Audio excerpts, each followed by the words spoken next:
Lucian Harrow didn't believe in fate until he heard her play. It happened in the old chapel near the estate, the one his mother used to visit when the noise of society became too loud. Lucian hadn't planned to step inside. He was only passing by on his morning walk, brooding over the estate's debts and the unfinished symphony his mother had left behind. But then he heard it. The first few notes echoed through the open chapel doors. Haunting, unfinished, painfully familiar. He froze. It couldn't be. He stepped inside, breath caught in his throat. There she was. A girl no older than 20, seated at the crumbling upright piano, eyes closed, fingers dancing like candlelight over worn ivory keys. The melody wasn't written down anywhere, not in his mother's journals, not in any published work. He had never shared it, not even with his London colleagues. How did she know it? The girl looked up mid-phrase, startled to see him. I'm sorry, she stammered, her voice carrying a musical quality that matched her playing. I wasn't supposed to be here. The groundskeeper said I could practice when it's quiet. Lucian stared, his aristocratic composure cracking. Where did you learn that piece? Her eyes darted briefly to the piano before returning to his. I don't know. I just heard it. In a dream, maybe. It's been stuck in my head since I was little. A cold shock went through him. That melody had only ever existed in his mother's study, played behind closed doors when she thought no one was listening. Lucien's voice dropped to barely above a whisper. What's your name? She stood, suddenly nervous under his intense gaze. Evelyn Clark. I live at Hollow Creek. My uncle's the blacksmith. A village girl, no musical training. No reason to even know this music existed. Lucien's heart pounded. Who was this girl, and how did she know the most secret song in his mother's life? The Harrow estate sits on 200 acres of perfect English countryside, and it's bankrupting Lucian Harrow faster than he can sell off his mother's belongings. He stands at the grand piano in the music room, staring at the latest letter from his solicitor. The estate taxes are due in 6 months. Without a significant influx of money, he'll lose everything his family has built over 3 generations, including his mother's musical legacy. The villagers have been bringing casseroles and condolences for weeks, treating him like some wounded prince. They have no idea he can barely afford to heat the manor, let alone maintain his reputation as London's rising concert pianist. A knock at the door interrupts his financial calculations. Mr. Harrow? The housekeeper's voice carried years of service and barely concealed worry. Lord Pemberton is here to see you. Says it's urgent. Lucian's stomach clenched. Lord Pemberton owned half the county and had been circling the estate like a vulture since the funeral. Send him in, he replied with forced calm. The man who entered was everything Lucian despised about old money, soft, entitled, and utterly convinced that wealth equals wisdom. Lucian, my boy. Pemberton's voice oozed false sympathy. How are you managing? Well enough. Are you? Because I've heard concerning rumors about your financial situation? Of course he had. Nothing stayed secret in the countryside. My finances are my own concern, Lucian said with ice in his tone. Actually, they're becoming everyone's concern. Your mother's debts, the estate maintenance, your lifestyle in London. Word is you're 3 months behind on payments to local tradesmen. Heat flooded Lucian's face. What do you want, Pemberton? To help. The older man's smile was predatory. I'm prepared to make a very generous offer for the estate. The estate isn't for sale. Everything is for sale, dear boy. It's just a matter of price. Pemberton settled into a chair without invitation, claiming territory. I'll pay enough to clear your debts and leave you comfortable. In exchange, you can return to London with your reputation intact. And if I refuse? Then in 6 months you'll lose everything anyway. But by then, the scandal will have reached London. Bankrupt pianist loses family estate. Not exactly the kind of story that enhances a career, is it? The threat was delicately delivered but unmistakable. Refuse to sell, and Pemberton would make sure everyone in London's musical circles knew about Lucian's financial ruin. But something about the man's confidence suggested this conversation was far from over. 2 days later, Lucian's morning walk took him past the old chapel where his mother used to disappear for hours at a time. He'd never understood the appeal, It was a simple stone building with wooden pews and an ancient piano that should have been replaced decades ago. That's when he heard the music. Not the careful, precise playing of formal training, but something wild and intuitive that made him stop in the road. Someone was playing Chopin, but not the way Chopin was supposed to be played. They were taking liberties with the tempo, adding flourishes that weren't in the score, turning a technical exercise into something that sounded like pure emotion. It should be wrong. Instead, it was extraordinary. Lucian pushed through the chapel door and found the source of the music. A young woman with dark hair and a dress that had been mended in 3 places. Her feet were bare, covered in what looked like soot from the blacksmith's forge. She didn't notice him enter, completely absorbed in the music flowing from her fingers. When the piece ended, she sat in silence for a moment like she was listening to echoes only she could hear. "Impressive," Lucian said with deliberate authority. She spun around, clearly startled. "I'm sorry, I wasn't supposed to. The vicar said I could practice when it's empty." "And you are?" "Evelyn Clark. My Uncle Tom is the blacksmith." "I see." He moved closer to the piano with the confidence of someone accustomed to commanding attention. "Where did you study?" "Study?" Her voice carried genuine puzzlement. "Music, piano. That was a fairly complex piece you just played." "I don't study music, I just play." "You mean you can't read music?" "I mean I don't need to read music," she replied with unexpected defiance. The arrogance was breathtaking. This sooty village girl thought she could just play Chopin by ear?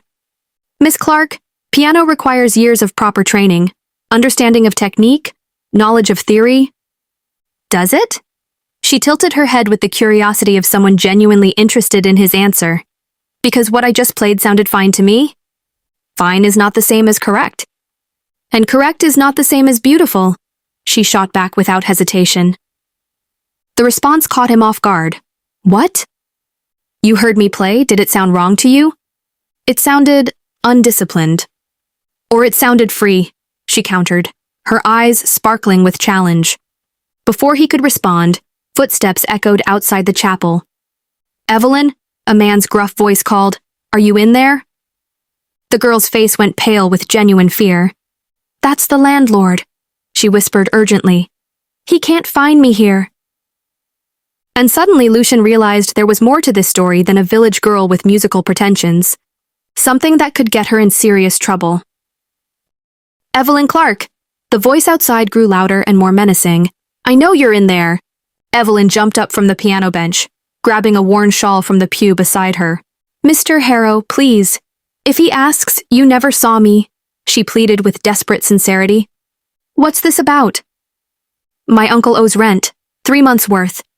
Mr. Blackwood says if we can't pay by week's end, we're out." The chapel door banged open and a heavy-set man in an expensive coat stormed in.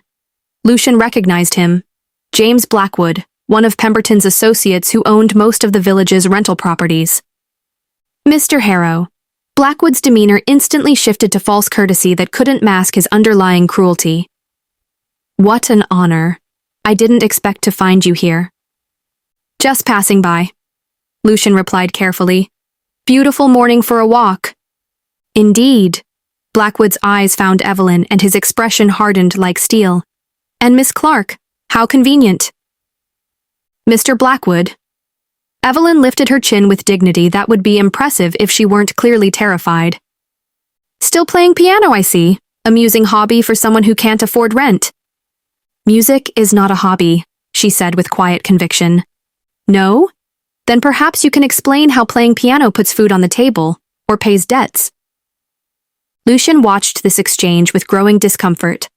There was cruelty in Blackwood's tone that had nothing to do with business, and everything to do with enjoying his power over someone vulnerable.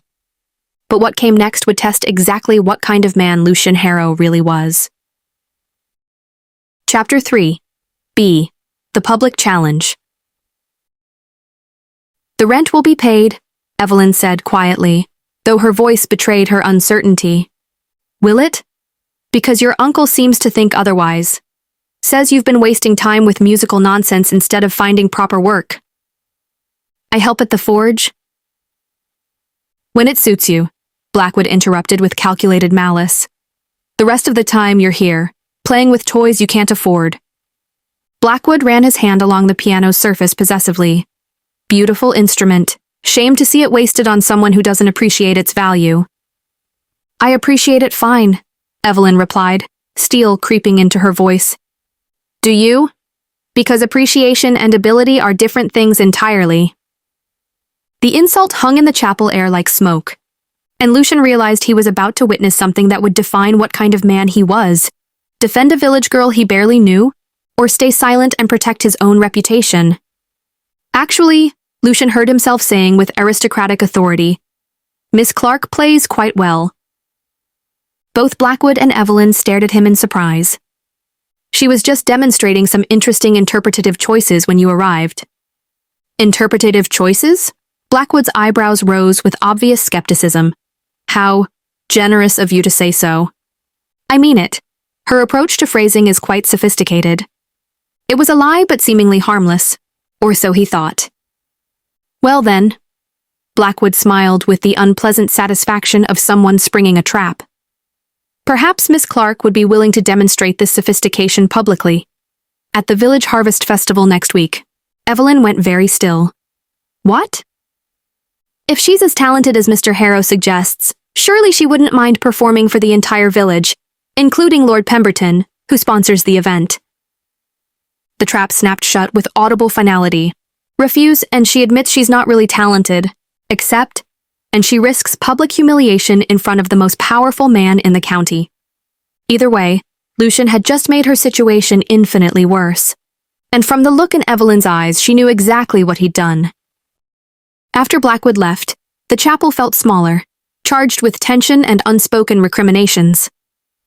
You shouldn't have said that, Evelyn said quietly, her musical voice now flat with resignation. Said what? That I play well? Now he'll expect me to prove it? Can't you? She laughed, but there was no humor in it, only the bitter recognition of impossible circumstances. Mr. Harrow, you're a professional musician. You know the difference between playing alone in an empty chapel and performing for an audience that includes London society. Pemberton is hardly London society. He might as well be. One word from him about my pretensions and every door in the county closes. My uncle's business, our housing, everything. The weight of what he'd done settled on Lucian's shoulders like lead. I was trying to help. Were you? Her question cut through his justifications like a blade. Or were you trying to feel better about yourself? The accusation stung because it was accurate. What do you mean? Rich man defends poor village girl, very noble, very satisfying. But did you think about what happens to me after you walk away? He hadn't thought about consequences beyond the moment, beyond his own discomfort at witnessing cruelty. Exactly. Evelyn started gathering her things with efficient movements that spoke of someone accustomed to sudden departures. You live in a world where actions don't have lasting consequences, because money fixes everything. I don't have that luxury.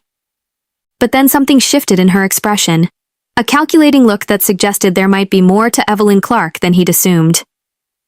What if I helped you prepare? He found himself offering. For what? Evelyn stopped gathering her things, suddenly very still. The performance, I could give you some pointers. Pointers? The word came out with careful neutrality. Technical advice, help you polish your presentation.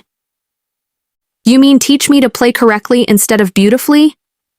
Her tone carried challenge and something else, a test of his character. I mean teach you to play in a way that won't give your enemies ammunition. She considered this, and Lucian could see her weighing options that all led to different forms of disaster. What would you want in return? She asked with the wariness of someone who'd learned that help always came with a price. The question surprised him. Why would I want anything? Because nobody helps for free, especially not gentlemen helping village girls. Maybe I just want to see good music performed properly. Maybe. Her eyes studied his face with uncomfortable intensity. Or maybe you want something else. Such as? I don't know yet, but I'll find out, won't I? It was a challenge and a warning wrapped in acceptance. And Lucian realized he'd just agreed to spend the next week with the most frustrating woman he'd ever met. A woman who saw through his careful social masks like they were made of glass. A woman who might be the key to solving his financial problems, if he could figure out how. A woman who was already changing him in ways he didn't understand. But first, he had to survive teaching her to navigate the treacherous waters of public performance without losing what made her extraordinary. The next afternoon, Lucien arrived at the chapel with music sheets and a carefully planned lesson structure.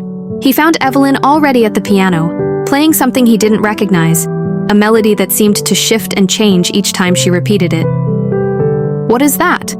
"Nothing, just something I've been hearing in my head." "Play it again." She did, and this time, he noticed how the melody responded to her mood, becoming more complex when she was focused, simpler when she relaxed. "You're composing?" "I'm just playing what I hear," she replied with studied casualness. "That's the same thing." "Is it?" She stopped and turned to face him with that unnerving directness. "Because your London friends seem to think composition requires formal training." "You've met my London friends?" A chill ran down his spine. "Word travels fast in villages. Marcus Whitfield and Lady Penelope have been asking questions about you, and about who you've been spending time with." The implications hit him like a physical blow. "What kind of questions?" "Whether you've been seen with local entertainments, whether your grief has affected your judgment." "Entertainments?" The word tasted bitter. "Their word, not mine," she said with dangerous calm. The implication was clear. His friends thought he was having some kind of dalliance with a village woman, the kind of scandal that could destroy his career before he even got back to London. But there was something in Evelyn's tone that suggested this conversation was about to get much worse. "What did you tell them?" Lucien asked, though he dreaded the answer. "Nothing. But the baker's wife told them plenty." Of course she did. Village gossip spread faster than fire, and apparently his reputation was already burning. "Such as?" "That you've been seen entering the chapel every afternoon, that you bought music sheets from the stationer in town, that you asked the vicar about piano tuning." Each piece of evidence sounded innocent alone, but together they painted a picture of involvement that could be misinterpreted by people looking for scandal. "This complicates things," he said with careful understatement. "For you, maybe. For me, it's just Tuesday," Evelyn replied with the pragmatism of someone accustomed to being the subject of gossip. "You don't understand. If they think we're involved, it could ruin both of us." "Could it?" Her tone was carefully neutral, but he caught the edge beneath it. "How would it ruin you exactly?" "My reputation, my career prospects, my ability to book prestigious venues. And how would it ruin me?" The question stopped him cold because he realized he hadn't thought about it from her perspective. Your uncle's business, your housing situation, would get worse regardless. At least this way, I might learn something useful before the world ends." Her pragmatism was more unsettling than tears would be, because it forced him to confront how little he understood about consequences for people who didn't have safety nets. And because it made him realize that Evelyn Clark was far more calculating than he'd given her credit for.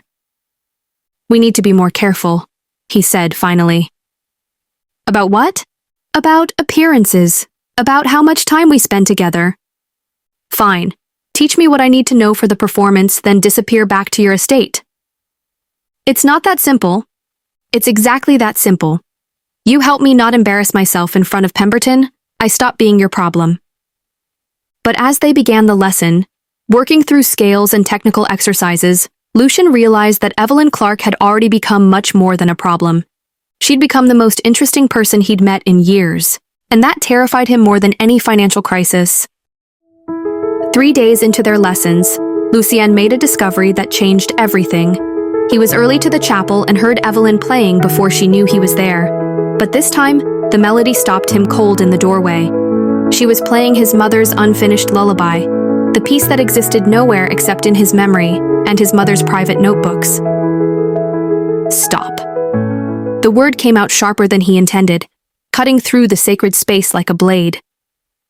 Evelyn's hands froze on the keys. "Mr. Harrow? Where did you learn that?" His voice carried an intensity that made her turn fully to face him. "Learn what?" "That piece. That specific melody." She studied his face with growing wariness. I don't know what you mean," The lullaby you were just playing. I've heard it before. It's just something I play sometimes when I'm nervous. But there was something guarded in her expression now, something that suggested she knew exactly what she'd been playing. Where did you first hear it? He pressed, moving closer to the piano. I don't remember. I've known it forever. Lucian felt the world shifting beneath his feet. Play it again, the whole thing. Why? Just play it. Evelyn hesitated, clearly debating whether to comply or flee. Finally, she turned back to the keys. This time, she played the complete version, the melody his mother had sketched becoming something whole, something that felt like a conversation between past and present, between the trained composer and the intuitive interpreter. When she finished, the chapel was completely silent except for the sound of Lucian's heart hammering against his ribs. How long have you known that piece? Lucian's voice was barely above a whisper. Since I was small, 7 or 8 maybe. And you learned it where?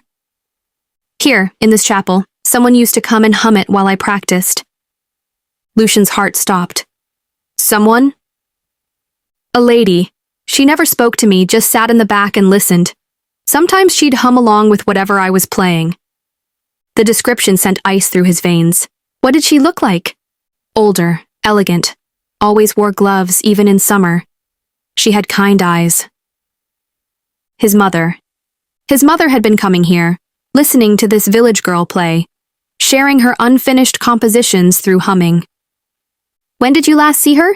He managed to ask. Months ago, before you came back to the estate. Before she died. The realization hit him like a physical blow. His mother hadn't just visited this chapel randomly, she'd been coming specifically to hear Evelyn play.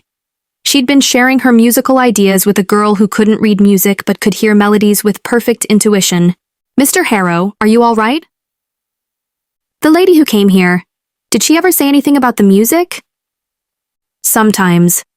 She'd nod when I played something she liked. Once she told me that music should sound like coming home. His mother's exact words, his mother's philosophy about composition, shared with a stranger in a chapel while her own son was performing technical exercises in London concert halls. There's something you need to know, Lucian said quietly. What? That lady was my mother. The lullaby you've been playing, she composed it. For me. Evelyn went very still, her face pale in the chapel's dim light. Your mother?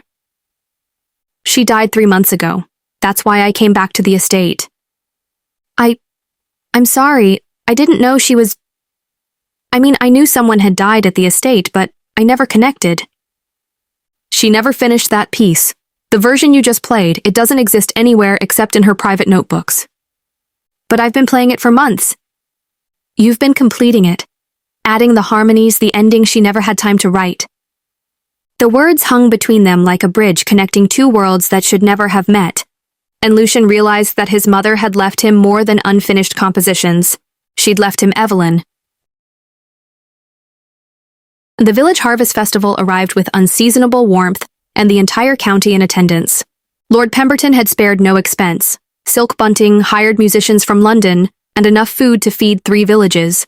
It was a display of wealth designed to remind everyone who held power here. Lucian stood at the edge of the crowd, watching Evelyn tune the borrowed piano that had been moved to a makeshift stage.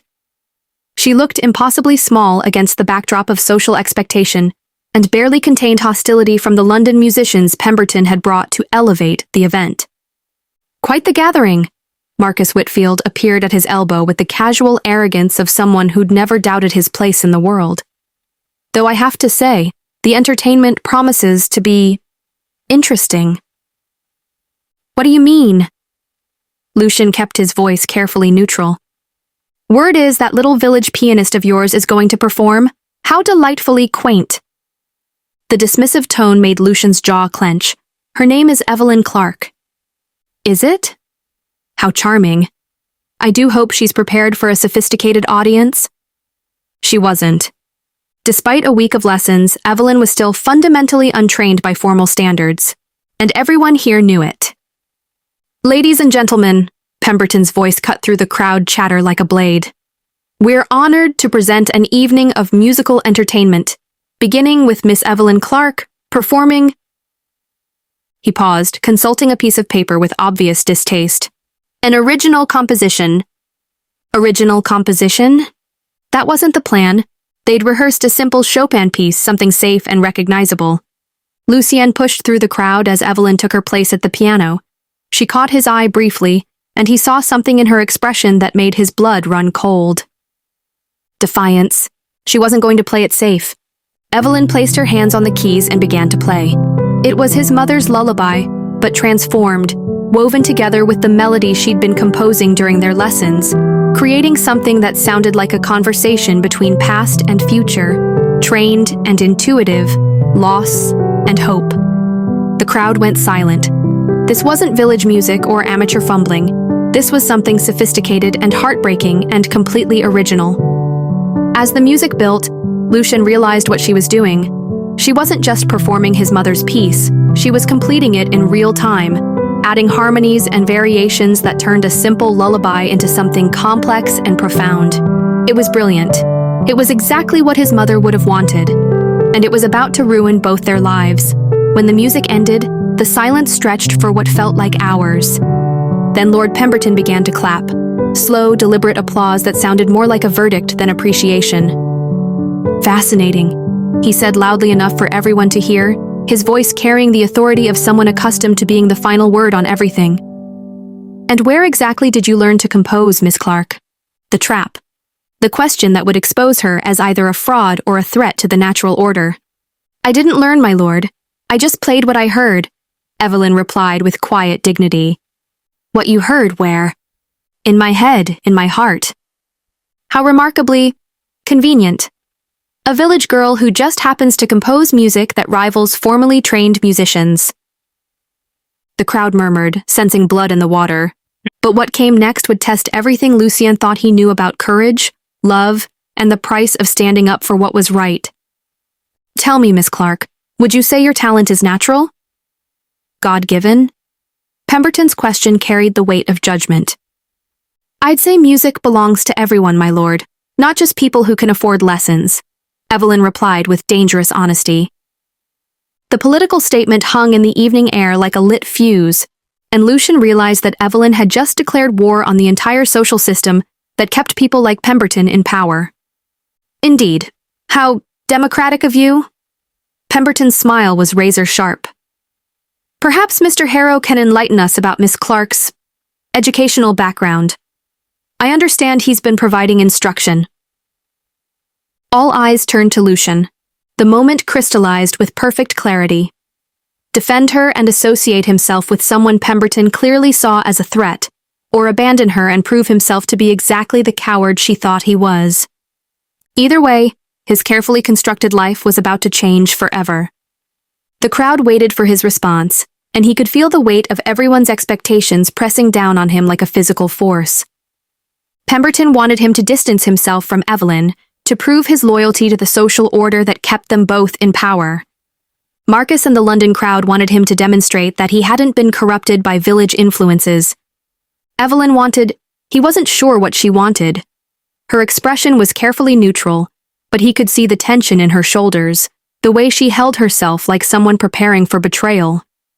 "Miss Clark," Lucien said finally, his voice carrying clearly across the crowd, "has been working on an arrangement of my mother's final composition." A murmur rippled through the audience. This was news to everyone, including Evelyn, whose eyes widened slightly before she regained her composure. "Your mother's composition?" Pemberton's eyebrows rose with calculated interest. "How interesting. And you gave her permission to interpret Isabel Harrow's work?" "I asked her to complete it," Lucien replied smoothly. The lie came out easily, but it fundamentally changed the narrative. Instead of a village girl presuming to compose original music, she became a talented interpreter working under his direction. It protected her from accusations of overreaching while protecting him from charges of improper association. And it was the most cowardly thing he'd ever done. "I see." Pemberton's smile didn't reach his eyes. "How generous of you to provide such guidance. And the arrangement we just heard? That was your work as well." Another trap. Claim credit for Evelyn's genius and expose himself as a fraud. Give her credit and face the social consequences of elevating a village girl above her station. The arrangement was a collaboration, he said with practiced diplomatic vagueness. Another lie. Another step away from the truth of what Evelyn had accomplished. Of course it was. Pemberton turned back to the crowd with theatrical satisfaction. Ladies and gentlemen, let's hear it for Miss Clark's interpretation of Mr. Harrow's arrangement of his mother's composition. The applause that followed was polite but distant, the kind of recognition given to a talented servant rather than an artist. Evelyn curtsied briefly and walked off the stage without looking at Lucian. She knew exactly what he'd just done, and why he'd done it, and from the set of her shoulders as she disappeared into the crowd, he knew she would never forgive him for it. Well handled, Marcus murmured as the crowd dispersed around them, though I do hope you won't be continuing this collaboration much longer. Why? Lucian asked, though part of him already knew the answer. Because it's obvious the girl has developed feelings for you, and while that might be flattering, it's hardly appropriate for someone in your position. What makes you think she has feelings for me? The way she played that piece, like she was pouring her heart out. Quite touching, really, if somewhat inappropriate. The observation hit harder than it should have, because Marcus was right. There had been something heartbreakingly personal in the way Evelyn played his mother's lullaby. Something that sounded like love offered and love lost. Something that sounded like goodbye. Later that evening, Lucian found Evelyn at the chapel, sitting in the dark like a ghost haunting the scene of her humiliation. You didn't light the candles. Didn't see the point, she replied without turning around. The performance was beautiful. Was it? Because what I heard was you taking credit for my work. I was protecting you. You were protecting yourself. She stood, and even in the darkness he could see the anger radiating from her like heat. You couldn't bear to let people think a village girl had composed something that sophisticated. That's not true, isn't it? Tell me, Lucian. When Pemberton asked about the arrangement, what went through your head? The truth? That he'd been terrified of losing his place in a world that suddenly felt empty and meaningless. That he'd chosen social survival over honesty. That he'd betrayed the most genuine person he'd ever met to protect a reputation that felt increasingly worthless. But he couldn't say any of that. Not yet. 3 days after Evelyn's departure, Lucien received a letter that shattered everything he thought he knew about his mother, about Evelyn, and about himself. It arrived by special post from London bearing the seal of Whitmore and Associates, his mother's former publishers. Mr. Harrow. We hope this letter finds you well. We are writing to inform you of a remarkable discovery made during the review of your mother's estate papers. Among her personal effects, we found detailed correspondence with a Miss Evelyn Clark of Hollow Creek, dating back nearly 2 years. These letters contain extensive musical notations, compositional ideas, and what appears to be a collaborative work between your mother and Miss Clark. Most significantly, we discovered that your mother had been developing a collection of pieces she called Songs for the People, compositions designed to bridge the gap between formal classical music and folk traditions. Miss Clark appears to have been both inspiration and collaborator for this work. Your mother's final letter, dated just weeks before her death, includes instructions that this collection be completed and published with Miss Clark listed as co-composer. We would very much like to meet with both you and Miss Clark to discuss publication of this collection, which we believe could be of significant commercial and artistic value. Yours sincerely, Harold Whitmore. Lucian read the letter 3 times, each reading revealing new layers of his mother's deception, or rather, his own blindness. His mother hadn't just visited the chapel occasionally. She'd been collaborating with Evelyn for 2 years, treating her as an equal partner in musical creation. The pieces he'd assumed were Evelyn's amateur interpretations were actually sophisticated compositions developed through months of correspondence and shared musical exploration. And the performance at the Harvest Festival, the one he'd claimed credit for arranging, had been Evelyn's tribute to their collaborative work, played from memory because she'd never learned to read the formal notation his mother had provided. She'd played his mother's final compositions, she'd honored their creative partnership, and he'd reduced her to a talented servant working under his guidance. The magnitude of his betrayal hit him like a physical blow. Lucian saddled his horse and rode to Hollow Creek as if his life depended on it. He found the blacksmith's cottage empty except for Tom Clark, who was loading the last of his tools into a wagon with the methodical movements of a man who'd done this before. "She's gone," Tom said without looking up, his voice gruff with exhaustion and something that might have been disappointment. "Where?" "Manchester. Found work in a piano factory. Says she wants to learn how the instruments are made." "When will she be back?" "Won't be. Sold everything we couldn't carry." The finality of it hit Lucian like a physical blow. "Tom, I need to find her." "Do you? Because seems to me you had your chance to do right by her and you chose different." "I made a mistake." You did. Question is whether it's one she'll forgive." Tom straightened, studying Lucian with the assessing gaze of someone who'd spent his life reading men's character in the heat of the forge. "She left this," he said finally, handing him a letter. "Said to give it to you if you came looking." Lucian took the letter with hands that weren't quite steady. "Lucian, I hope by now you've heard from your mother's publishers. Yes, I knew about the correspondence. Yes, I knew we were collaborating on compositions she hoped to publish. And yes, I knew you had no idea any of this was happening. Your mother made me promise not to tell you. She said you needed to find your own way back to music that felt real, and knowing about our work might make you feel obligated rather than inspired. I kept that promise, even when it meant letting you think I was just a village girl with pretensions. But what came next in the letter would force him to confront truths about himself that he wasn't sure he was ready to face.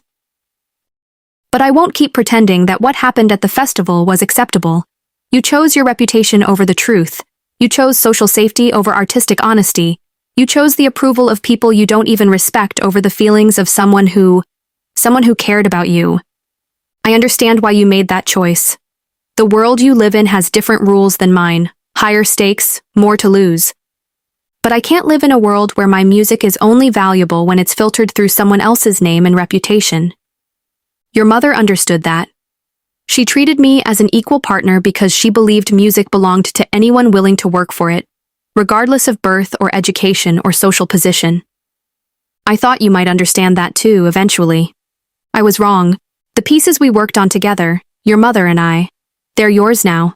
Do with them what you think she would have wanted.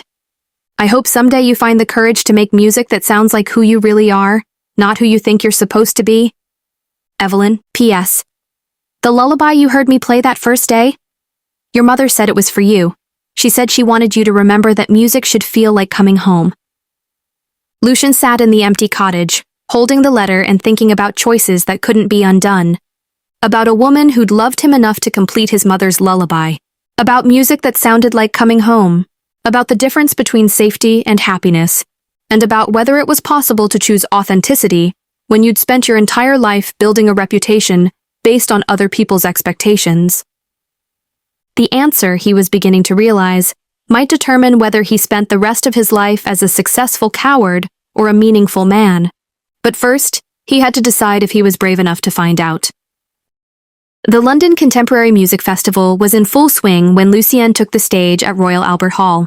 The program listed him as performing Songs for the People, a collaborative work by Isabel Harrow and Evelyn Clark. In the audience, he could see the faces of everyone who mattered in London's musical world: critics, patrons, fellow performers, the cultural arbiters who decided which artists rose and which fell into obscurity. He also saw Marcus and Penelope in the front row, their expressions carefully neutral in the way that suggested they were preparing to distance themselves if this performance damaged his reputation. At the piano, Lucian placed his hands on the keys and thought about the journey that had brought him to this moment. The financial crisis that had forced him to consider selling his mother's estate. The discovery that had led him to reevaluate everything he thought he knew about music and class, and the difference between technique and truth.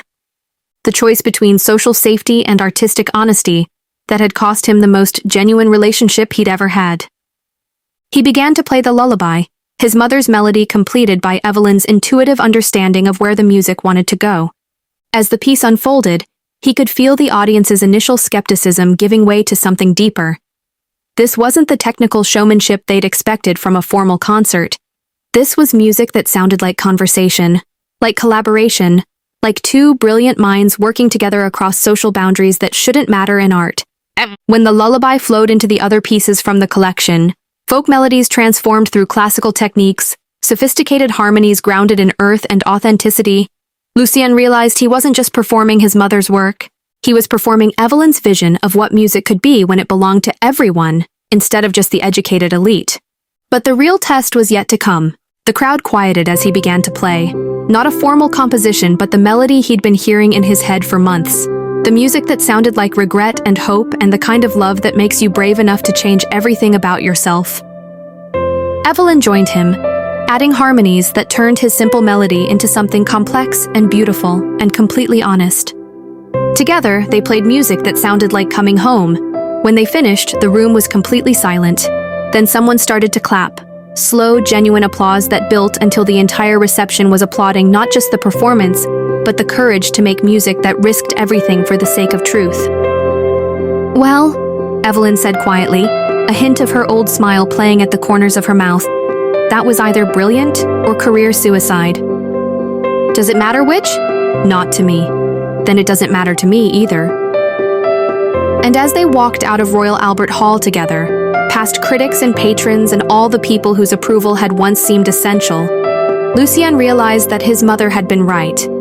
Music should feel like coming home. And home isn't a place or a position or a reputation. Home is making something beautiful with someone you love, regardless of what the world thinks about either of you. Everything else is just noise.